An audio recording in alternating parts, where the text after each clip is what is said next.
اعوذ باللہ من الشیطان الرجیم بسم اللہ الرحمن الرحیم الحمد للہ نحمده ونستعینه ونستغفره ونؤمن به ونتوکل علیہ ونعوذ باللہ من شرور انفسنا ومن سیئات اعمالنا من يهده اللہ فلا مضل له ومن يضلله فلا هادی له واشهد ان لا الہ الا اللہ واشهد ان محمدا عبده ورسولہ اما بعد رب اشرح لی صدری ویسر لی امری واحلل عقدۃ من لسانی یفقهوا قولی رب یسر ولا تعسر وتمم بالخیر وبک نستعین یا فتاح یا فتاح یا فتاح۔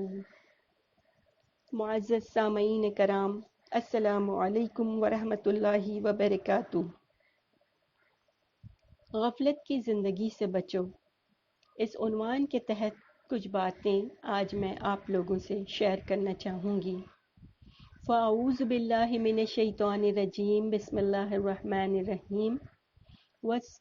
قال اللہ تعالی فی سورۃ اعراف واذکر ربک فی نفسک تضرعا وخیفۃ ودون الجہر من القول بالغدو والآصال ولا تکن من الغافلین، صدق اللہ العظیم۔ عزیز ساتھیوں، انسان کو اللہ تعالیٰ نے ایک عظیم تر مقصد کے لیے پیدا کیا ہے، جس کی وضاحت سورہ ذاریات میں ان الفاظ میں کی گئی ہے: وَمَا خَلَقْتُ الْجِنَّ وَالْإِنسَ إِلَّا لِيَعْبُدُونِ، یعنی ہم نے انسان اور جنوں کو اپنی بندگی کے لیے پیدا کیا۔ سامعین کرام، اللہ کی بندگی یہ ہے کہ انسان اپنی زندگی میں ہر وقت ہر حال میں اللہ کے قانون کی اطاعت کرے اور ہر اس قانون کی پابندی سے آزاد ہو جائے جو قانون الہی کے خلاف ہو۔ انسان کی ہر جنبش اس حد کے اندر ہو جو اللہ نے اس کے لیے مقرر کی ہے۔ انسان کا ہر فعل اس طریقے کے مطابق ہو جو اللہ نے بتا دیا ہے۔ اس طرز عمل پر انسان جو زندگی بسر کرے گا وہ پوری کی پوری عبادت ہوگی، تو گویا کہ انسان کی زندگی کا مقصد اللہ کی عبادت اور اس کے رضا کا حصول ہے۔ سامعین کرام، یہ تو وہ بنیادی مقصد ہے جس کے لیے اللہ تعالیٰ نے ساری انسانیت کو پیدا کیا، لیکن اس کے ساتھ ہی ایک اور ہدف بھی ہے جسے امت مسلمہ کو اپنی زندگی کا مقصد بنانا چاہیے، اور وہ ہے دین اسلام کو تمام ادیان پر غالب کرنے کی کوشش۔ نبی کریم صلی اللہ علیہ وسلم کی بعثت اسی مقصد کے لیے ہوئی تھی۔ اللہ تعالیٰ سورہ توبہ میں ارشاد فرماتے ہیں: هو الذی ارسل رسولہ بالہدی ودین الحق لیظہرہ علی الدین کلہ ولو کرہ المشرکون۔ وہی تو ہے جس نے اپنے پیغمبر کو ہدایت اور دین حق کے ساتھ بھیجا تاکہ اس دین کو دنیا کے تمام ادیان پر غالب کر دے، اگرچہ مشرکوں کو کتنا ہی ناگوار ہو۔ سامعین، اس مقصد کی اہمیت کا اندازہ اس بات سے بھی ہوتا ہے کہ یہ آیت قرآن مجید میں 3 مقامات پر تھوڑے سے فرق کے ساتھ بیان کی گئی ہے۔ دین اسلام کو باقی ادیان پر غالب کرنے کا یہ مشن اولاً تو عقل و دلیل کے اعتبار سے بھی ہے کہ ہر شخص پر یہ ظاہر ہو جائے کہ اسلام ہی حق ہے اور اس کے مقابلے میں جو کچھ بھی ہے وہ باطل ہے۔ دوسرے یہ کہ افرادی قوت کے اعتبار سے بھی انسانوں کی اکثریت اس دین کو اپنا لے اور اس پر عمل پیرا ہو جائے، اور تیسرے یہ کہ حکومت و سلطنت کے اعتبار سے بھی اسلامی نظام خلافت کا قیام عمل میں آ جائے اور طاغوتی طاقتیں اسلامی حکومت کے آگے سرنگوں ہو جائیں۔ سامعین کرام، یہاں کسی کو یہ غلط فہمی نہ ہو کہ دین اسلام کو غالب کرنے کا یہ مشن آپ صلی اللہ علیہ وسلم تک ہی محدود تھا اور اب آپ کے بعد یہ ختم ہو گیا ہے۔ اگر ایسا ہوتا تو خلفائے راشدین اور صحابہ کرام اس کے لیے اتنی قربانیاں نہ دیتے اور نہ ہی اتنی مشقتیں اٹھاتے۔ حقیقت یہ ہے کہ امت کے ہر فرد پر اس مشن کو اٹھانے کی ذمہ داری ہے۔ اس کی وضاحت سورہ یوسف میں اس طرح کی گئی ہے، قُلْ هَٰذِهِ سَبِيلِي أَدْعُو إِلَى اللَّهِ عَلَىٰ بَصِيرَةٍ أَنَا وَمَنِ اتَّبَعَنِي۔ اے نبی صلی اللہ علیہ وسلم، آپ کہہ دیجئے یہ میرا راستہ ہے، میں اللہ کی طرف بلاتا ہوں سمجھ بوجھ کے مطابق، میں بھی اور وہ بھی جس نے میری پیروی کی۔ اسی بات کو شاعر مشرق علامہ اقبال نے اس طرح کہا ہے، میری زندگی کا مقصد تیرے دین کی سرفرازی، میری زندگی کا مقصد تیرے دین کی سرفرازی، میں اسی لیے مسلمان، میں اسی لیے نمازی۔ سامعین کرام، انسانی زندگی کے یہی دو مقاصد ہیں جنہیں خلفائے راشدین، صحابہ کرام عنہم، تابعین اور تبع تابعین نے سمجھا اور اس کے لیے جان و مال کی وہ قربانیاں دیں جو رہتی دنیا تک اپنی مثال آپ ہے۔ لیکن افسوس کہ آج ہم نے ان مقاصد کو بھلا دیا ہے، یا یوں کہیں کہ ہم ان مقاصد سے غافل ہو چکے ہیں۔ ہماری زندگیوں کا کوئی مقصد ہی نہیں رہا، جانوروں کی سی زندگی ہم گزار رہے ہیں، بس کھانا پینا اور اپنی نفسانی خواہشات کو پورا کرنا، اپنے جسم کو انہی کاموں میں تھکانا اور اپنے مال کو نفسانی خواہشات کی تکمیل میں لگانا ہی ہمارا مقصد رہ گیا ہے۔ بلکہ یہ کہنے میں بھی ہمیں کوئی عار یا ہچکچاہٹ نہیں ہونا چاہیے کہ ہم جانوروں سے بھی گئے گزرے ہو گئے ہیں۔ ہم دنیا کی زندگی میں اس قدر غرق ہو گئے ہیں کہ اپنی آخرت ہی کو بھلا بیٹھے ہیں۔ سامعین کرام، یہ بہت ہی تشویشناک بات ہے کہ ہمارا حال ایسا ہو گیا ہے۔ اس غفلت بھری زندگی کے کیا اسباب ہیں؟ کیوں آج ہماری حالت یہ ہو گئی ہے کہ ہم آخرت کو بھلا بیٹھے ہیں؟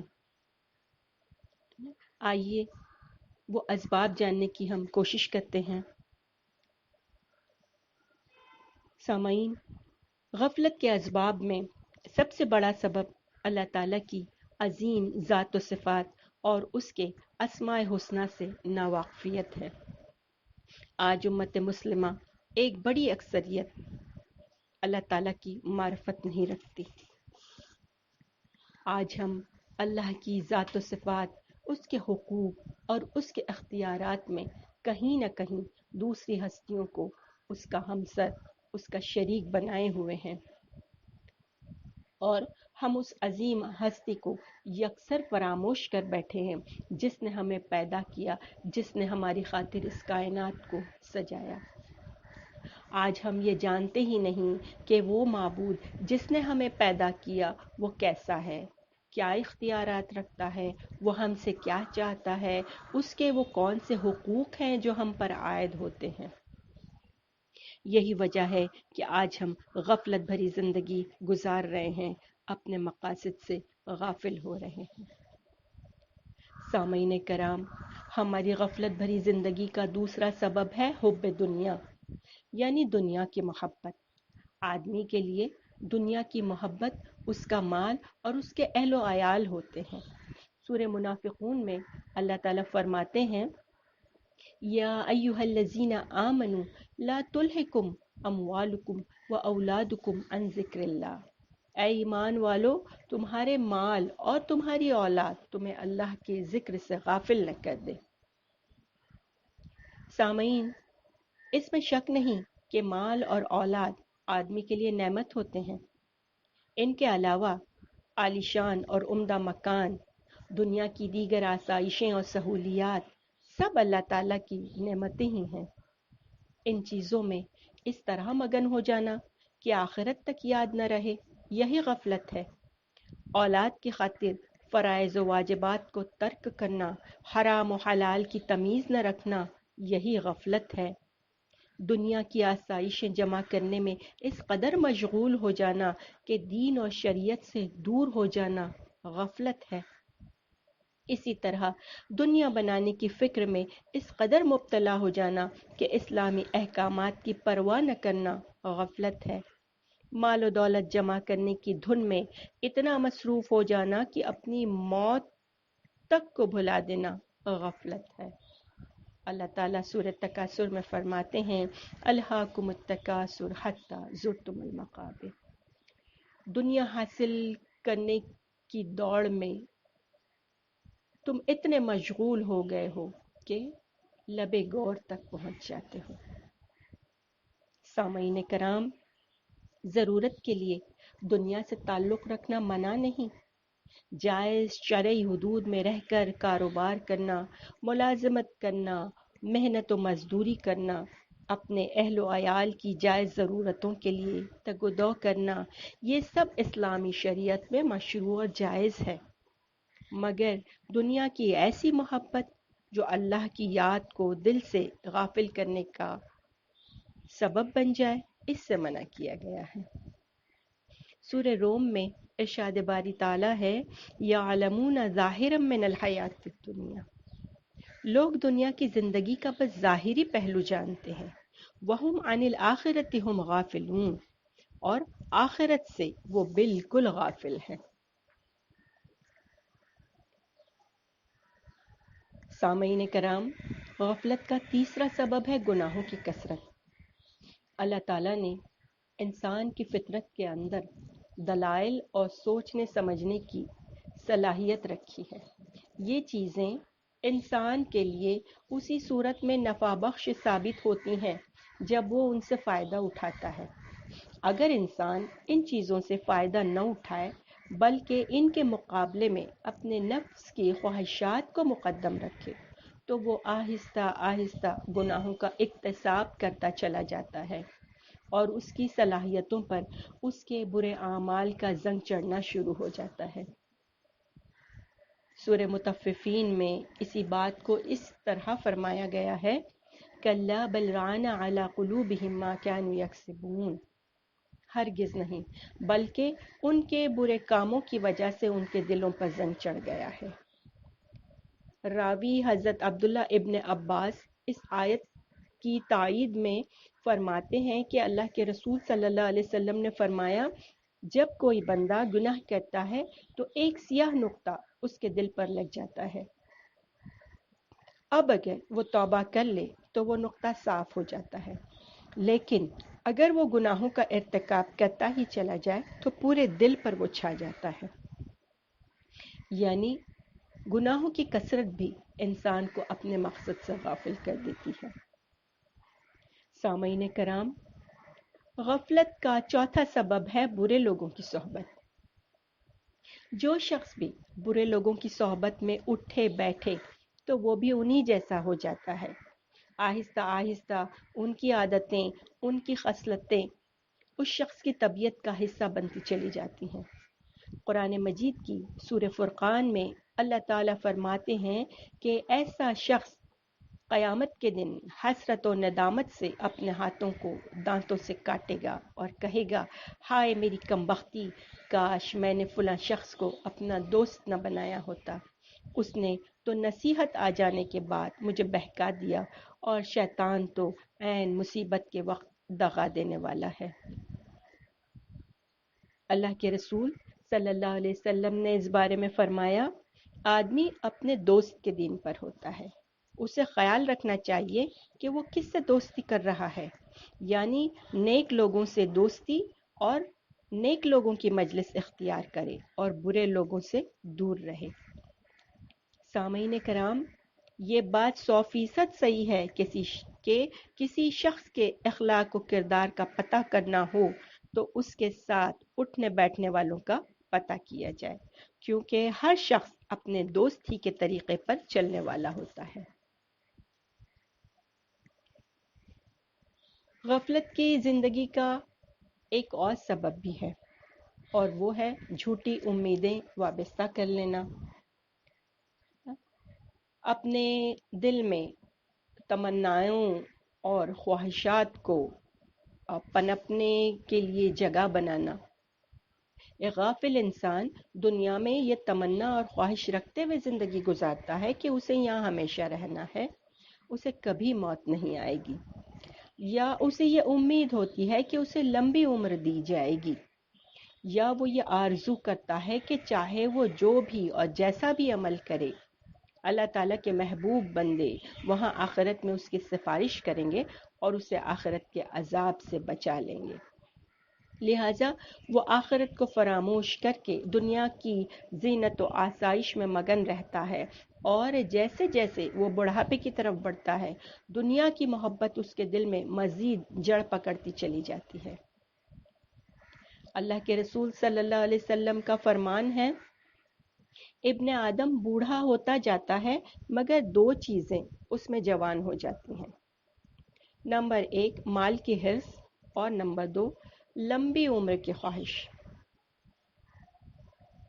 سامعین کرام، حضرت علی بن ابی طالب فرماتے ہیں، دنیا پیٹ پھیر کر جا رہی ہے اور آخرت سامنے سے آ رہی ہے، ان دونوں میں ہر ایک کے طلبگار ہے، تو تم آخرت کے طلبگار بنو، دنیا کے چاہنے والے نہ بنو. بلا شبہ آج عمل کا موقع ہے، حساب نہیں، اور کل قیامت کے دن حساب ہوگا اور عمل کا موقع نہیں ملے گا. سامعین کرام، جب ہم کسی مجلس میں بیٹھیں یا کسی تقریب میں ایک دوسرے سے ملیں اور ہماری ساری گفتگو دنیا ہی کے بارے میں ہوں اور اللہ کے ذکر سے وہ محفل خالی ہو، تو ایسا ملنا، ایسا بیٹھ کر آپس میں گفتگو کرنا غفلت کا سبب بنتا ہے. کل قیامت کے دن یہ چیز ہمارے لیے حسرت و ندامت کا سبب بن جائے گی.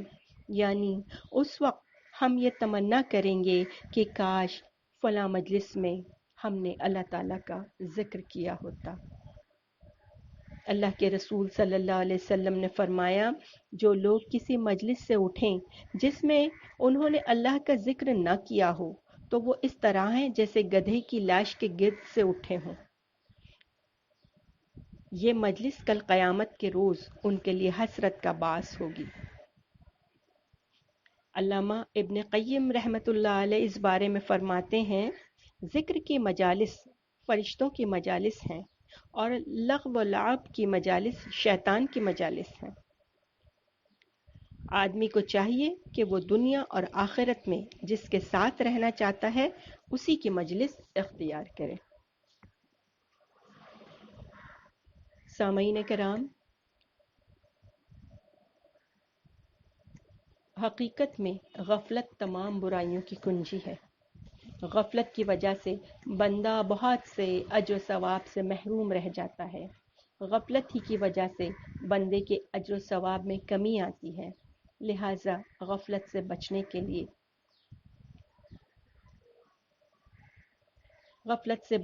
لیے اعلیٰ درجوں تک اور بندگی کے اعلیٰ درجوں تک جانے کے لیے غفلت سے دوری لازمی امر ہے.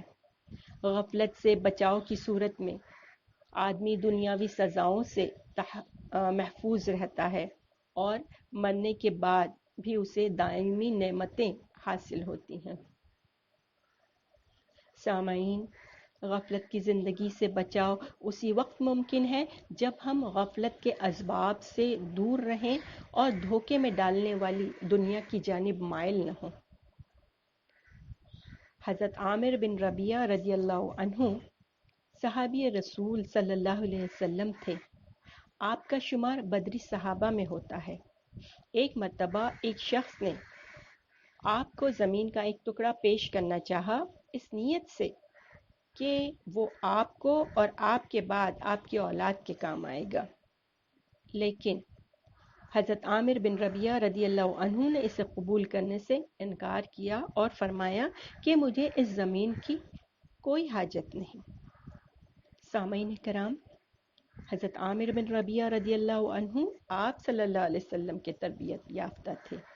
زمین کا ٹکڑا قبول نہ کرنے کی وجہ یہ تھی کہ کہیں اس کی دیکھ بھال میں مصروف ہو کر غفلت میں نہ پڑ جائیں، یاد آخرت سے غافل نہ ہو جائیں، اس میں مشغولیت کہیں انہیں دین سے نہ دور کر دے۔ بس اسی وجہ سے وہ اس زمین سے دستبردار ہو گئے۔ سامعین، یہاں ہمارے لیے بھی اس واقعے میں ایک درس ہے کہ ہم ایسے دنیاوی کاموں اور دنیاوی مصروفیات سے بچنے کی کوشش کریں جو ہمیں آخرت سے غافل کر دینے والے ہوں۔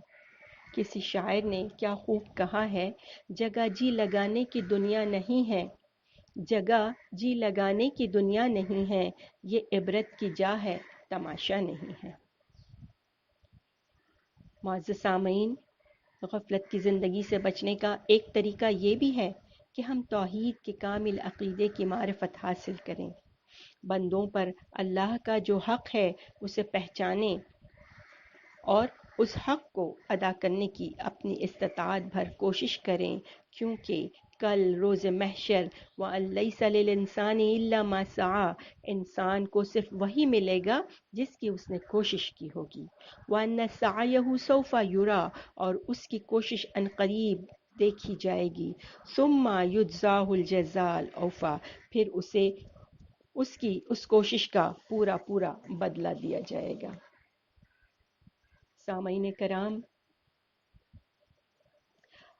انسان خطاؤں کا پتلا ہے، خطا کرنا اس کی سرشت میں ہے، لیکن صحیح طرز عمل یہ ہے کہ جب اس سے کوئی گناہ سرزد ہو تو فوراً اللہ تعالیٰ سے معافی مانگے اور بندگی کی طرف پلٹ آئے۔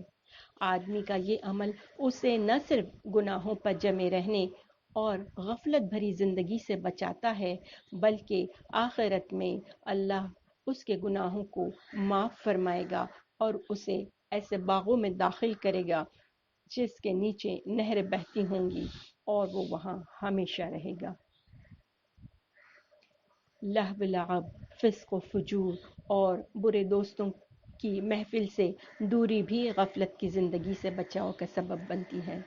ہم ایسے لوگوں کی صحبت اختیار کریں یا ایسی مجلسوں میں ہم جائیں جو ہمیں اللہ کی یاد دلاتی رہیں، جو ہمیں دین کے علم سے بہرہور کرتی رہیں۔ معزز سامعین، ہر حال میں ہم اللہ کو یاد کریں کہ اللہ کا ذکر غفلت کی زندگی سے نجات دہندہ ہے۔ اللہ تعالیٰ سورۃ طٰہٰ میں فرماتے ہیں وَأَقِیمِ الصَّلَاةَ لِذِکْرِی، اور میری یاد کے لیے نماز قائم کرو۔ غفلت کی زندگی سے بچاؤ کے لیے نماز بھی معاون ثابت ہوتی ہے۔ ہمیں انتہائی خشوع و خضوع کے ساتھ نماز کا اہتمام کرنا چاہیے، اس لیے کہ نماز اپنے اندر وہ تاثیر رکھتی ہے کہ بندہ بے حیائی اور برے کاموں سے رک جاتا ہے۔ سورہ عنکبوت میں اللہ تعالیٰ فرماتے ہیں ان الصلاۃ تنہیٰ عن الفحشاء والمنکر۔ پھر اس طرح قرآن مجید کی تلاوت بھی ہمیں غفلت سے بچاتی ہے، نیکی اور بھلائی پر ابھارتی ہے، گناہوں سے روکتی ہے، گناہوں کی بدولت دلوں کو جو زنگ لگتا ہے اسے دور کرتی ہے۔ نبی کریم صلی اللہ علیہ وسلم نے فرمایا دلوں کو بھی زنگ لگتا ہے جیسا کہ لوہے کو پانی سے زنگ لگتا ہے۔ پوچھا گیا کہ دلوں کے زنگ کو دور کرنے والی کیا چیز ہے؟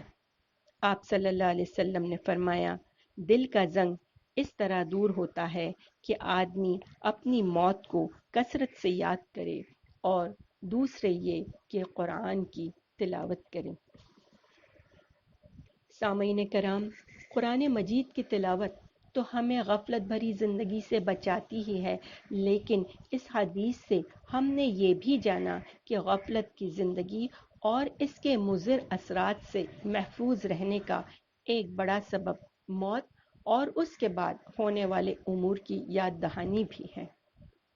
حضرت ابو ہریرہ رضی اللہ تعالی عنہ روایت کرتے ہیں اللہ کے رسول صلی اللہ علیہ وسلم نے ارشاد فرمایا لذتوں کو پاش پاش کر دینے والی یعنی موت کو کثرت سے یاد کیا کرو۔ کسی شاعر نے کیا خوب کہا ہے، کوئی آتا ہے کوئی جاتا ہے یہاں، کسی کو بھی کچھ قرار نہیں۔ کوئی آتا ہے کوئی جاتا ہے یہاں، کسی کو بھی کچھ قرار نہیں۔ موت کو یاد رکھ سدا غافل، سخت منزل ہے راہ گزار نہیں۔ سامعین کرام، جو شخص بھی موت کو جتنا یاد رکھے گا، اس کا دل اتنا ہی اللہ تعالیٰ کی طرف راغب ہوگا، اس کے اعمال اتنے ہی پاکیزہ ہوں گے اور وہ غفلت سے سلامت رہے گا۔